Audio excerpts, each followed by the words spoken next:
As parents, I feel like so much of our days are battled over this reality. Should we spend more quality time or focus really on quantity time? In the lives of our kids, is there primary time where it's actually more beneficial for us to be engaged than at other times? This can be a dark place for many parents. But today on the Celebrate Kids podcast, in this daily segment, Facing the Dark, Dr. Kathy's going to address this head on and help us unpack some of the realities here. As she does that, I want to let you know that this episode of the Celebrate Kids podcast, Facing the Dark, the daily segment, is brought to you by Verse Chocolate. Verse Chocolate is dark chocolate that's done better. It doesn't have chemicals. It's good for you. And it's sourced from people who work with farmers and workers in Africa to give them really sustainable wages. It's kind of a fun company and run by some friends of ours that want to see us carry on our ministry here at Celebrate Kids. I encourage you to go to versechocolate.com and order some today. Now let's get back to Dr. Kathy Cook. Don't be afraid of the dark. Be careful with stars. Not every light is gonna guide you, baby. Not every light is gonna guide you. So Dr. Kathy, Sarah Martinez is a stay-at-home momfluencer. I call that kind of in jest. She's an influencer on social media who is a stay-at-home mom, and she has a recent TikTok video on parenting that has over 500,000 views already. In the video, she highlights Jacques Penkeep's 9-minute theory. Penkeep was a neuroscientist who suggested that there are 3 specific 3-minute instances throughout a kid's day where a parent's presence is most needed. In Martinez's viral video, she lists Penkeep's mommy and me intervals as 3 minutes after a kid wakes up, 3 minutes after they get home from school or daycare, and 3 minutes before they go to bed. Martinez notes, quote, "I always struggled with mom guilt and questioning if I was present enough. If this is true or not, I do find setting aside specific time to be present with my toddler with no phones out has made a real positive impact." So Dr. Kathy, what do you make of this? Are there really 3 times in a kid's day where a parent's presence does have a greater impact than at other times? Probably. And I think that when they wake up, when they go to bed, and when they first come home from school or a visit to grandma's house or whatever, it makes a lot of sense. What I'm frightened by is that she and other moms who follow her might think that 9 minutes is good enough. So are there certain times? Yes. Is that all the time? Absolutely not. And I wouldn't want anyone to think that 9 minutes in a day is what a child deserves. I would add to their list, this researcher's list of, beginning of the day, end of the day, and when they first come home. That makes sense to me. I want you to spend time with kids when they need you. And this is when we put our phones down. When we hear the kid yell, "Mommy," and when the kid says, "Hey, come play dollies with me," or your little girl or boy says, "Hey, come play with trucks," then we stop what we're doing and we go and we sit down on the floor and we play. That's when kids want us. Kids tell me all the time, "I wish my parents liked me." Well, how do you know when you're liked? Well, they play with me and they want to play with me. So I think that's huge. So playtime, and then when do they need you? I think those are times that are super important, and they can be super inconvenient. Yeah, they are. I mean, parenting is inconvenient, right? Like being a husband or a wife is inconvenient. Working with kids is inconvenient, right? No. But I don't think it's like inconvenient in that sense that we kind of like look at it as we might like inconvenient, like a call from the IRS might be inconvenient for my day, right?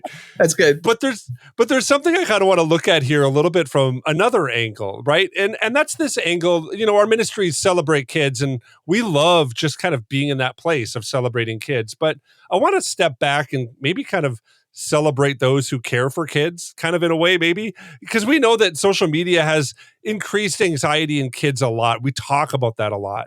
But the way that Martinez kind of frames out this conversation makes it seem like maybe she's got some, I don't know, I might kind of, meld the 2 words together and call it momxiety or mom anxiety, right?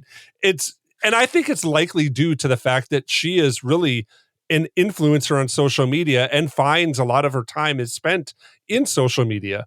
What do we as parents and people who care for kids really need to understand about how we frame out our day and kind of the way we prioritize things that we kind of build time for, space for. Things like, I would even say like social media, maybe quiet time, and talk about how that kind of impacts us, maybe even in relationship to how we engage and find enjoyment and celebrate our kids. Social media can feel like we're decompressing, right? As those that care for kids, but is that true? Are we really decompressing when we turn to things like social media? What do you think about that, Dr. Kathy? Yeah, probably not.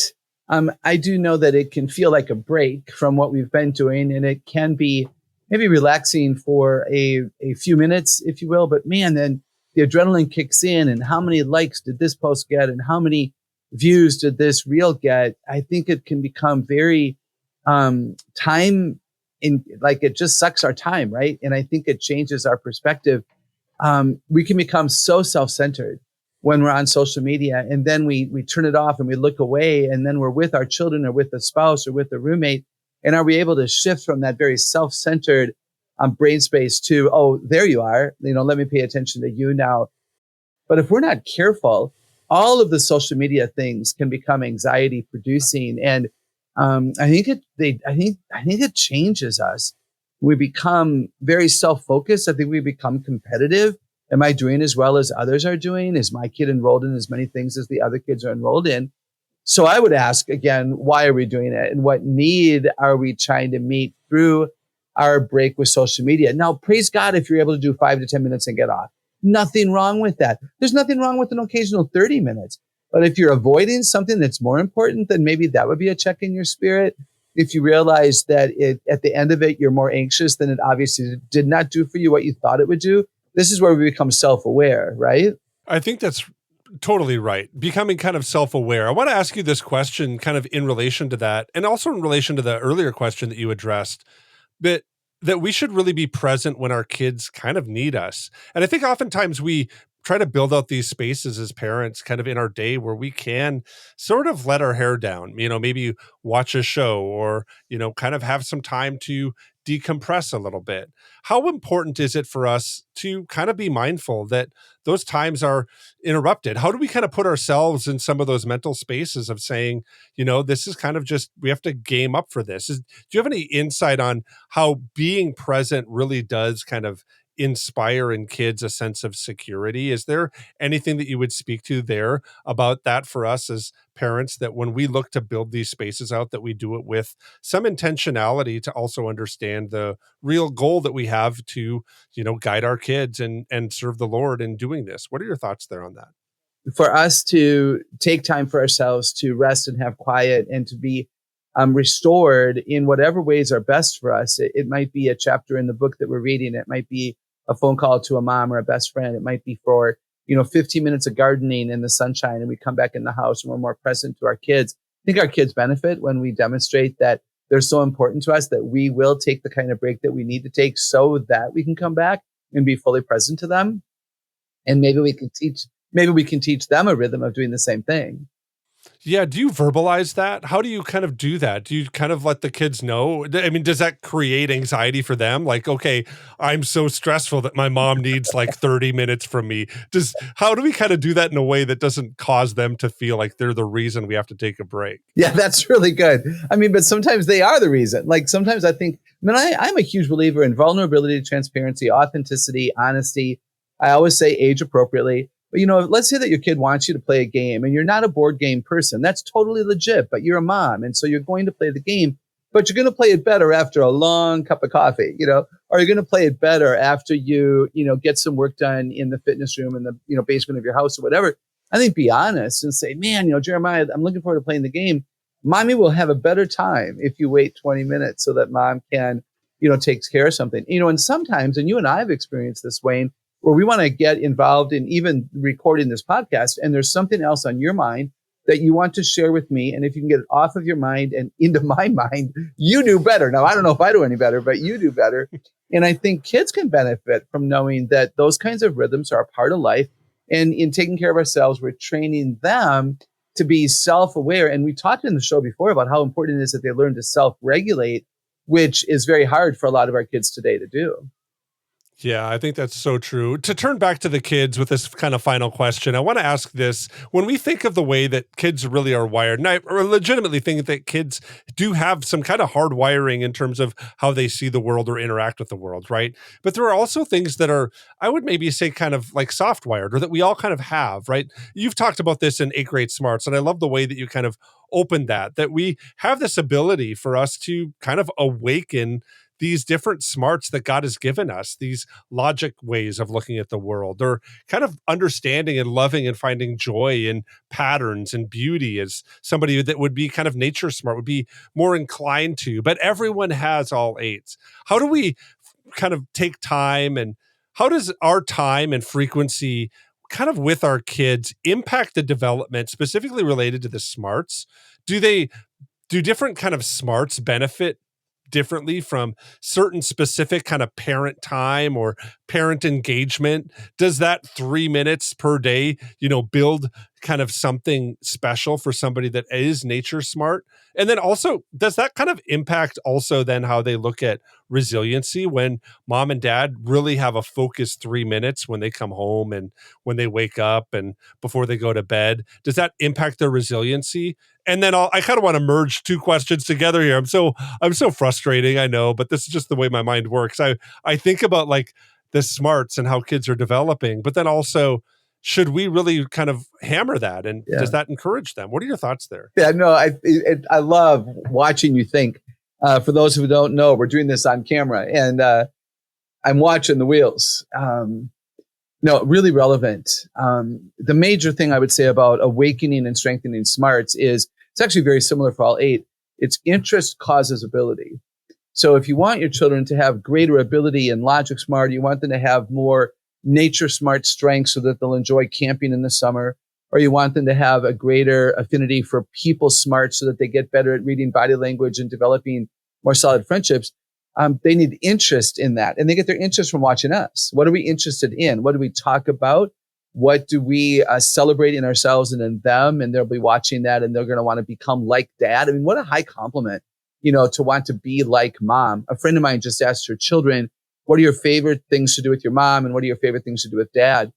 And what a brilliant exercise, somewhat frightening, because you might not get the answers that you want. It might not be easy to facilitate what their favorite things are all the time, but to honor them and say, hey, I'm yours and you're mine. And, let's do this life together.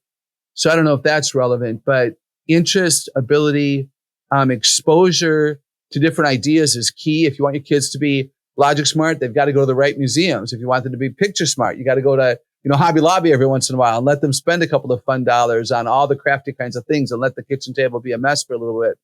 So exposure, interest, ability, celebrating, affirming, complimenting the things. And all of that builds resiliency, because resiliency is, requires effort and perseverance and diligence. Resiliency requires that I ask for help because I recognize I'm not good at everything right away. And so if we and our children are working on the same things together and developing greater interest and ability, they're going to see us stretch, and they're going to see us ask for help. They're going to see us celebrate that we've grown, and we're in our 30s and we're still gaining ground in something. That's going to encourage the kids to realize that they're not finished learning either, obviously. As Dr. Kathy was talking, it reminded me of the calling of Samuel in Samuel chapter 3, and I'm going to begin reading it at verse 8. A third time the Lord called Samuel, and Samuel got up and went to Eli. He said, "Here am I, you called me." Eli realized that the Lord was calling the boy, so Eli told Samuel, "Go lie down, and if he calls you again, say, 'Speak, Lord, for your servant is listening.'" So Samuel went and lay down in his place.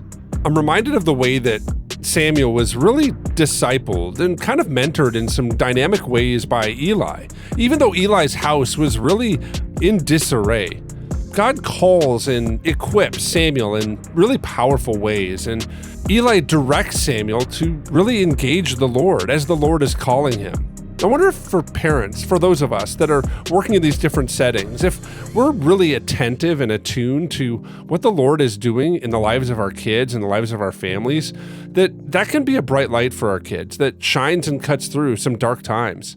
Let's be great listeners, great people who pray for our kids and who are attentive to what God is doing in our house.